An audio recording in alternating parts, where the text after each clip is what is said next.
Hello, my name is Jupiter Hadley, and today we're doing another version of Jupi Plays All the Games, this time with Spring Clean Twine Jam. This is a game jam that challenged developers to take an old project they'd been working on in Twine and bring it up to some sort of end or start something new and share it with them. So you could create a demo or something to show it off, and the idea was just to sort of finish a project or come to an end point using Twine. I'm playing all of the games that are entered in this jam for a minute each. Links to individual games will be in the description, 10 per video, so you can check them out further. All my info will also be in the description, so you can check me out as well. Thank you so much for watching and liking and commenting and subscribing, and if you want to support what I do, consider supporting me on Patreon. Next, we're playing Community Service. This game is intended for a mature audience. If you're too young, leave. That's it, yeah, if you're too young, leave. I'm gonna skip the introduction and go right to it. Your bedroom, a simple room with a single bed, wardrobe, desk, and a small joined bathroom. The furnishings are plain with little to no decoration. Desk, there's nothing there at the moment. My desk is full of stuff. So for the time, it's Wednesday, it's 10 p.m. Stamina, cuff, no chores, cool. You turn in for the night, try to get some rest, you shut the light off, and tuck yourself into the sheets. It's been a long day, so it's not long before you drift off to sleep. The cuff alarm goes off at 6 a.m. sharp. You quickly snap your head to your wrist and set it to snooze. It's not long before the room lights start to come on, forcing you to get up and start the day. How full of tech. You head to your small bathroom and sit down to relieve yourself. After that, you jump in the shower and quickly wash yourself before getting out and shaving. Once you're dressed, you head out to the kitchen and start getting things ready for breakfast. Mr. Sono is in the dining room already as you and Mr. Benson start laying out breakfast. He doesn't acknowledge either of you and continues reading his tablet. Mr. Benson hands him a cup of coffee with milk and 2 sugars, which Mr. Sono takes as if expecting it right then. Your preferences today, sir? Just the usual, please, Mr. Benson. Or, I think maybe we're waiters. Butlers. You have a platter of fruit in your hands, not really paying attention to them when you accidentally pull one of the trays down too hard. Some of the fruit spills off, and Mr. Benson and Mr. Sono look up. Be sure that doesn't stain the upholstery and fetch me a replacement that fruit.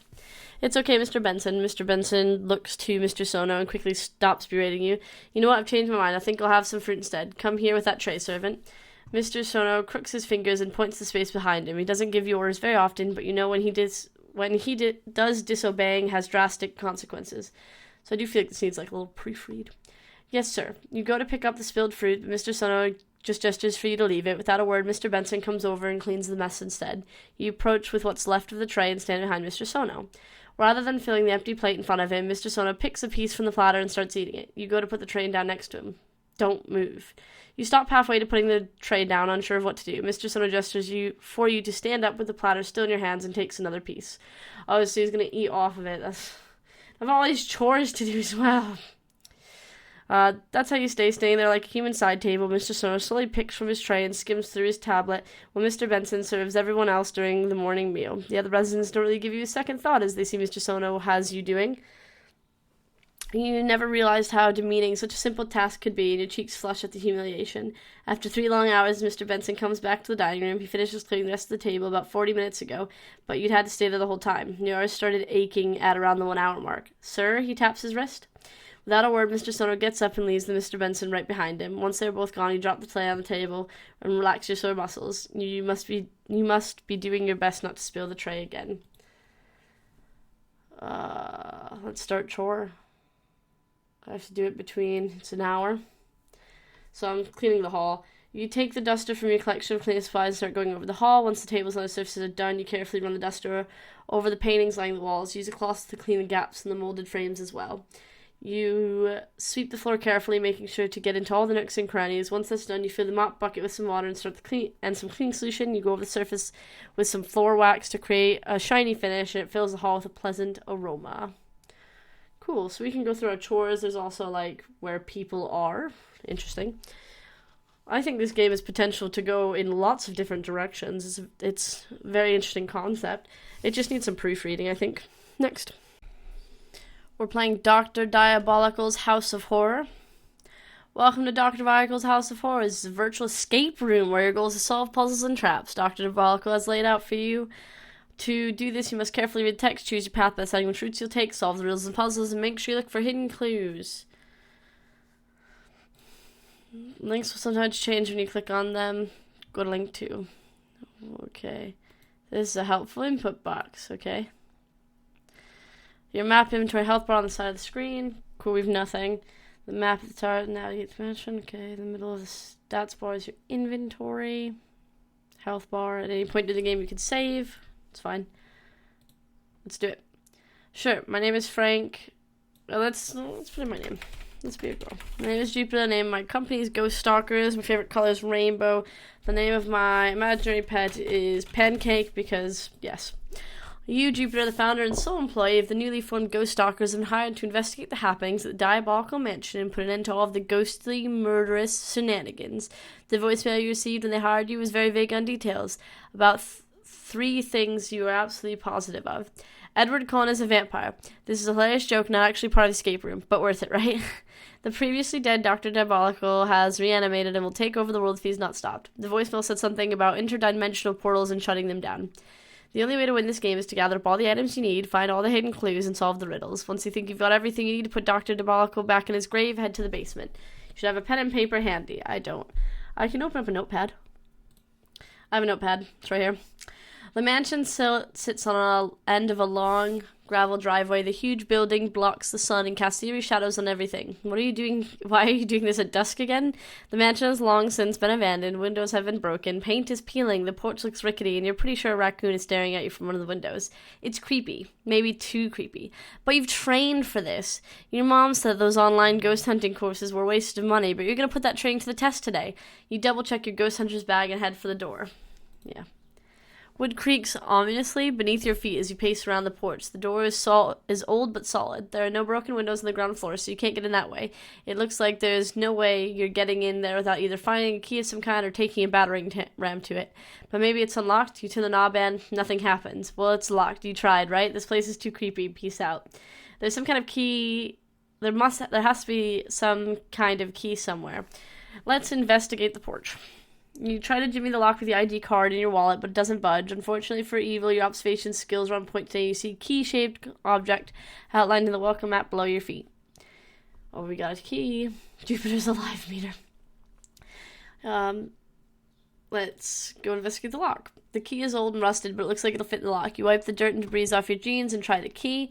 Door creaks open, spiderwebs pull apart, dust billows through the opening, and you're pretty sure you're going to get murdered if you go further. But you're already here, so why not press on? Under the welcome mat, something weathered and papery catches your eye. You pick it up and see it's a map of the mansion. How convenient. Who makes a map of their house and puts it underneath their doormat? You will not besmirch the good name of ghost stalkers by chickening out now. Onward. You push open the door and hold your breath as it groans loudly on its hinges. Well, now every monster, ghost, and bad guy in the place knows you're here. Oops. You tiptoe into the dimly lit entrance and scan your surrounding. Cobwebs and dust cling to every surface. You feel eyes in the back of your head. When you turn around, no one's there. A flicker of movement in the corner of your eye draws your attention to the far wall. 3 words are spelled out in blood letters. Jupiter, Jupiter, Jupiter. You should have picked up a map by now. Okay. I like that there's hints. This is nice. This is really nicely written and well made. It's quite... I like the idea of it being an escape room, personally. Next. We're playing You Are in a Room. Where am I? You groggily come and look around. Probably come to and look around. Gray stone walls smeared with dripping mold and hung with chains. You're in a room. A dungeon. You are a broken limb prisoner. Your wrists and ankles are... manacled? What will you do? Search for food and water. You don't know how long you've been down here. Your tongue is like sandpaper, but rougher, and you feel hunger even for the disgusting bugs that skitter across the floor. It revolts you to do it, but turning to the only wall you can reach, you stick your tongue out and run it across the dripping mold. It tastes bitter, mineral-y, and is slick upon your tongue. Somewhere, somehow, you know you've just contracted cholera. You try to take the taste away by eating several bugs. They are fast, but you are patient, and you grab and chew as many as many as are incautious. The shells splinter and catch between your teeth, and the pulp inside the shells tastes worse than the mold. But it is enough sustenance to keep you going. Yes, you are a survivor, at least for a time. The first bout of diarrhea takes you by surprise, both for the noise and the amount. You feel like you could be literally swimming in shit if you weren't chained to the wall and dead. Because that is what you are, having shed out blood via your raptured colon. You waste away in your own waste until you are dead. I died so fast. Okay, hopefully you don't die. Next. We're gonna check out Alvion's Imperator, because it doesn't seem to be in English. It's just in, yeah, French. Cool. The whole description's in French. I can't play this game. Let's Google Translate. While order in the lands newly conquered by her father is struggling to be completely established, Veldor, the Emperor of Alvin, suddenly fell into a deep sleep. New Elgor, his only son and ultimate heir to the empire, must accompany the vacant place until his recovery, or definitely if he ever wakes up.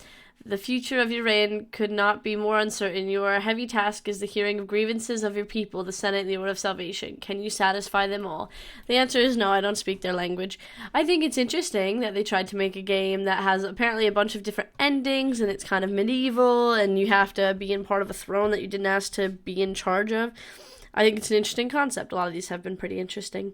It's a shame the English wasn't done in time for me to play it, but that's okay. English isn't everyone's first language. Next. We're playing Frankenstein Recycled, or Modern Prometheus. Apologies to Mary Shelley. Let's do onwards. It is late spring 1818. You've returned to your ancestral home of Skolas, looming over a small picturesque town in the foothills of the mountains. After a row with your colleague at the university autonomy department, the fools, some say that it cannot be done. Timid cowards, they lack the skill and courage to undertake a task that has been beyond the reach of men for eons.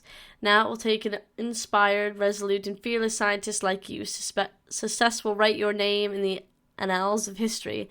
The theory is simple, but execution will prove complex. Reanimate by the means of galvanism can be easily demonstrated by making a dead frog spasm when electricity is applied. However, the effects are only transient, and I seek a long-lasting reanimation. If a deceased corpse is reanimated, it will quickly expire from whatever caused the original death, creating a composite body that does not include the site or effects of the original fatal disease or injury will surely overcome this. My task is to test the conjecture of the theory by experiment. From the Theory and Practice of Reanimation, Victor Frankenstein, privately published 1818. Oh, so it's like, okay, that was like a footnote almost.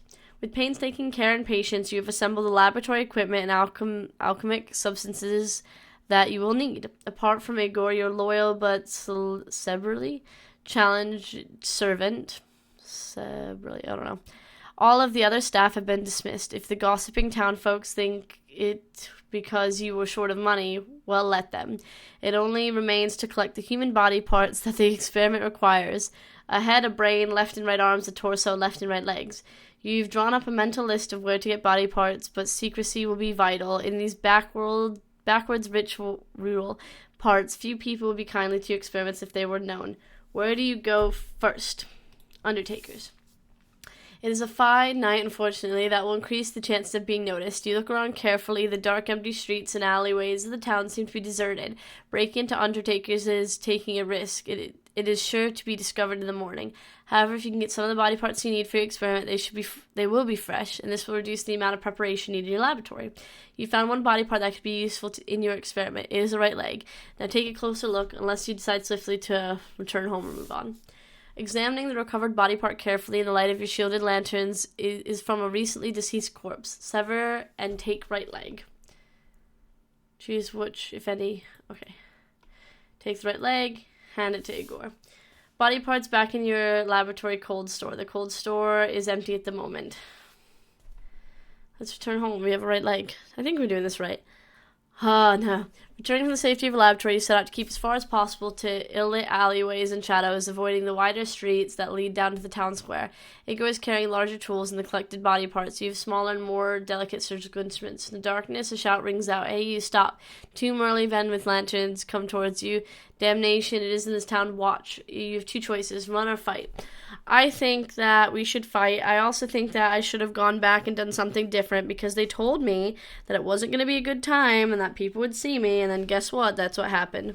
I think this is written in a very sophisticated way, which is a bit hard for me to read, but it makes sense. It's pretty nice. I like the idea of Frankenstein. It's a book I quite like, you know. We're playing Everything Ends in Edover. Yeah. Well, Not be Eddie. Okay. You've always wanted to live a life like this. The steam train roars under my feet. The giant metal monster was invented a decade ago, and now is everywhere across the Empire. What a wonderful creation. It's almost sunset time outside the window. I've been traveling like this for an entire week, yet it's nothing but excitement to me. I'm about to embrace my new life in this place called Edover. Edover, a city on the border, the city of hunters, the city of dreams. This place was nothing different from other northern border cities until 1 year ago, when strange species that never existed before started to emerge around the city. Weird plants and animals caused panic at the beginning, but after the first hunters found their value, the panic turned into a frenzy. Then everything went viral. This sounds like the gold rush, you know? Thousands and thousands of hunters, explorers, and landowners rushed to Edover, trying to take a piece from this enormous treasure. In other places, wealthy people spent an unbelievable amount of gold buying rare-looking creatures. Normal families paid their entire life savings for herbs that can cure their closest ones. If there are opportunities, there will be challengers. No matter how dangerous the wilderness is, flows of newcomers quickly turn this small town into the crowded area across the Empire. Alarm on the train rings. Dear passengers, we are about to arrive at our final stop. Finally, this train is about to arrive at my destination. So, this is Edover. In front of me is the giant metal gate on the huge wall of stones. This is the first time I've been in a northern border city, and it is such a different city wall. A broad, round watchtower stands above the left side of the gate. On top of the wall, dozens of smaller watching spots are also lined up, with a tiny window underneath each of them. The gate is made out of bronze and has a rusty green metallic surface. Not hard to tell it's been built for centuries. Not gorgeous looking, but definitely safe enough against the dangers from the wilderness. There are 8 guards on the side of the entrance. I join the line of people in the front gate and open my bag to tell them when it's my turn. Here's all I have, sir. Congrats, you unlocked your status bar. So there it is, 3 items, knife, coin. Okay. Here's all I have, sir. Newcomer? Yes, sir. Go. Ready and excited, I walk into the city's west gates. I'm at the west exit of the city. I look up to the sky. You even like the sky and weather status. Check the approximate time whenever you're outdoor, okay? Definitely got lots of stuff that we can monitor. It's already sunset time, and hopefully I can find somewhere to sleep tonight with the city map and money I've got. Where should I go for a tab in? Just let me check my map real quick. I've unlocked the map. Well, there are 3 main streets, and the Hunter's Street might have a place to rest there. I think I might have to check them out one by one. All the tasks, this is Atari Corner. There's a lot going on. I mean, we should probably... North Gate. Go, I guess, to the watchtower. Trolls under construction. Okay. Congratulations, you unlocked the map and move feature. Click on the nearest place to enter buildings. Well, where am I? Find a tavern. Where? I'm at the west exit. West gate? Market. I can't click on it. Leave city. I think that's the wrong way. I don't know. Oh, maybe it's down here I'm supposed to click on. Duh, I was looking at the map like in the middle, trying to figure out what I was meant to do. I have to check the 4 main streets. Plaza. Lots of people. Okay, this is interesting. I like the idea of like a futuristic gold rush. Next. We're playing RyF Twiny RPG. Welcome to Adventure, the very original and unique fantasy land of text role-playing game adventures. In the world of Wanderers, you will grind your way through some random exploration to get richer, stronger, and become the biggest badass in the kingdom. But the game will never tell you that for the moment. Use left menu to save, blah blah blah. New game. Hometown. Home sweet home. Emma Beatrice, let's call her Beatrice, I can't pronounce her last name. The helpful gnome maiden, former slave of the vile emperor of Storn and Pikes. This is the first day of your life as an adventurer. You're in peak condition. You're wielding a wooden stick, hitting for 1 HP flat. You never went to battle. You never left home to explore the world before. We can leave for adventure, walk to the town, rest. Ask for the favor of the gods. You reach the temple district. The air is saturated with innocent smokers and vibrating with religious chants. Which deity will you honor? You can only pray or give offering to one each day. Praying will give temporary blessing until you rest. Players are free. Given offerings will lifelong permanent gifts. No. Wisdom. Let's get wisdom. Suddenly blessed with a scholar's prayer of wisdom bear for today. Yeah. Your prayer was heard. You're now protected by the skull's prayer for the rest of the day. You cannot pray at Templars today. That was great. Let's go on an adventure. You set off an adventure to the Wildlands. You arrive at Crossroads. Let's go to the Systems Construction. You arrive at the Niplius Shrine. A frail bat appears. Fight it.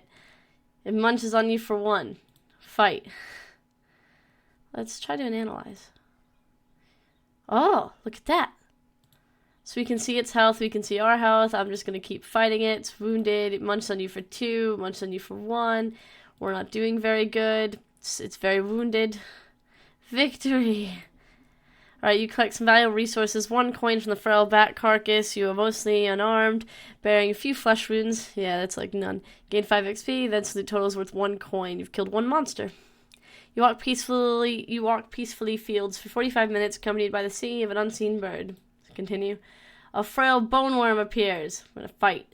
Analyze. Analyze. Still failing to analyze. Alright, now let's fight. It took way too much health to do this, but we wound it twice. Doesn't seem to weaken. Okay. Well. It's very wounded. Come on, 1 more hit. It's dead. Wow, our health goes down fast because we're inexperienced. Collect resources, 2 coins. Adventuring takes toll here. You've lost quite some blood, but your wounds are not lethal. You gain 5 XP. So far we've got 3 coins and killed 2 monsters. Let's fight the crow. Let's analyze the crow. Let's fight the crow. Analyze the crow. Fight the crow. Fight the crow. My wounds are getting bad. We've got just a little bit of information, and I'm just gonna keep clicking it until we lose way too much health, and then I'm gonna run. Now we're fine. Cool. I like this. I like the way it's written. It's pretty fun. Next.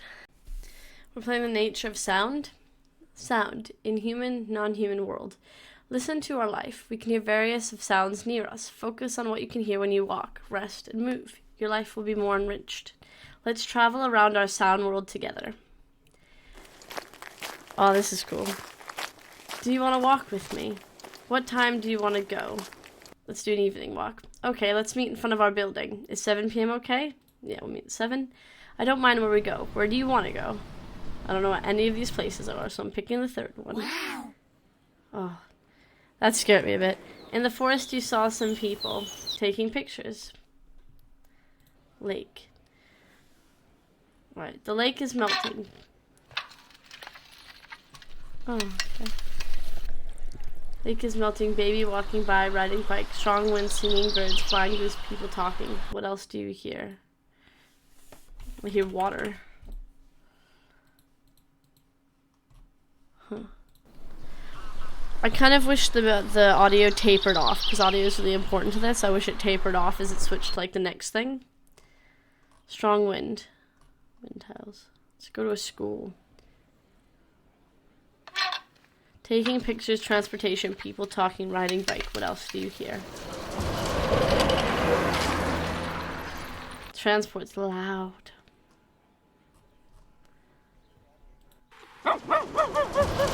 Dogs.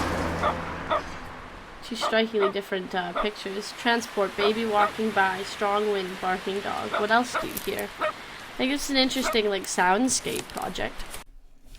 We're playing Tidying the Sarambulus. Sarambulus. Not another word from you until you tidy the Sarambulus. Tidy the Sarambulus. You spend some time tidying up the Sarambulus. Inspect the Sarambulus. It has rotators that oscillate lazily from blue to red to purple. Purple is the color of royalty, and not so incidentally the color of king's blood. What do I know about king's blood? Well, more than you'd think, and less than I should say. Perhaps after we're done tidying the Sarambulus. Ask if they can tell you the story while you tidy the Sarambulus. I suppose we should start at the beginning, which was about 2 warp weaves ago. One of my hypothetical selves was indentured as an apprentice to a portal maker by the name of, I think his name was John the Portal Maker. No, it was Pete the Portal Maker. I can't recall, because the story takes place in a hypothetical universe. I always call him Hypothetical Jeff. Now, Hypothetical Jeff wasn't the most talented portal maker in all of the hypothetical universe. Nor was he the most intelligent, nor was he the most beautiful. But none of that mattered, because all of the portal makers in that hypothetical universe, he had the most talented, most intelligent, most beautiful daughter, and her name was hypothetical Dana, and my hypothetical self loved her from the minute they met. Now, I'm not trying to tell you that I know everything there is to know about love, of course. I do know quite a bit more than you would expect from someone who spends their days tending to the Sarambuluses. Laugh along obligingly. My hypothetical self had for hypothetical Dana was stronger than any hypothetical love in any hypothetical universes, and that was from the beginning of meeting her. So you can imagine how intense things got 5 minutes after they met when he asked her what her favorite Blonde Cancy book was, and she responded with Atomic Tango Foxtrot, which was also his favorite. How should I know? I don't care for Blonde Cancy. Too high flaunt, trying to be something he's not. Now Blackbeard Bill, that's a man who knows how to write paramilitary power fantasies. Authors note, the following is a by no means exclusive list highlighting Blackbeard Bill's of war. I do not care. But I digress. By the end of the first day of my apprenticeship to hypothetical Jeff, my hypothetical self was so in love with hypothetical Dana that he burst out of the workshop and bought a bouquet of turtle doves, which his apprentice per diem, which in that universe should be called a per month, because it's all the money you make for the whole month. And I went to the house of hypothetical Dana, which was also conveniently the workshop that he worked and slept in, and threw the bouquet through her window. Now I should mention that hypothetical Jeff was a good man, but often liked to go out to bars into the wee hours of the night, gambling and shaking down tourists for hot dog money after he lost his shirt at the track. I say all that because obviously throwing a bouquet of birds through a window is likely to make a lot of noise. Enough noise that a concerned father might inquire what was going on in his daughter's room, were he not menacing a camera-wearing man in a Hawaiian shirt in a dark alley next to the Frog Racing Stadium. I feel like this is written like a Dr. Seuss book. There's so much going on, and it's all intriguing, and none of it makes a whole lot of sense, and they keep changing the word of what I'm doing. It's really funny. It's very fun to read. Next. We're playing The Great Journey Through Alzeroth. You are a young adventurer on a quest to find riches to bring home to your family. You set off on your journey through the great forests of Deniali at a steady pace. Within the hour, you reach the entrance to the cave where the riches are said to be kept. What do you want to do? Let's check the wall. You decide to scout around the cave entrance to see if you can find anything. All you discover is an old dead tree lying on its side. Let's enter the cave. The inside of the cave is damp and smells to rotting flesh. Gross. You look at the walls and find they are covered in a thick layer of some form of slime. The cave is a large empty cavern with 3 passages leading off of it. You pull out your torch to see better, and you notice that the left passage leads up some stairs and the right leads down some stairs. The center passage is flat. Where do you want to go? Let's go to the center. It's flat. You head down the passage and find it is a dead end. Okay, right. At the bottom of the stairs, there's a corridor running right to the left and a door straight ahead. You can't see what is down the corridor in either directions, but there's a faint light coming from the door, which is a keyhole quite far down. What do you want to do? Peer through the door's keyhole. You crouch down and peer through the keyhole, and you see a desk in the center of what seems to be a small library. Set at the desk is a small, armored dwarf. Apart from the books on the shelves and the paper the dwarf is writing on, there's nothing else in the room. What do you want to do? Knock on the door. You politely knock on the door 3 times, and the dwarf comes to the door and opens it. Oh, hello there, traveler. Are you lost? He says with a lot of enthusiasm. You tell him you've never been in caves before, and it would be a great help if he could help you find your way. This is the day I've been waiting for, he replies while he ushers you into the room. You look around the room. Adorable.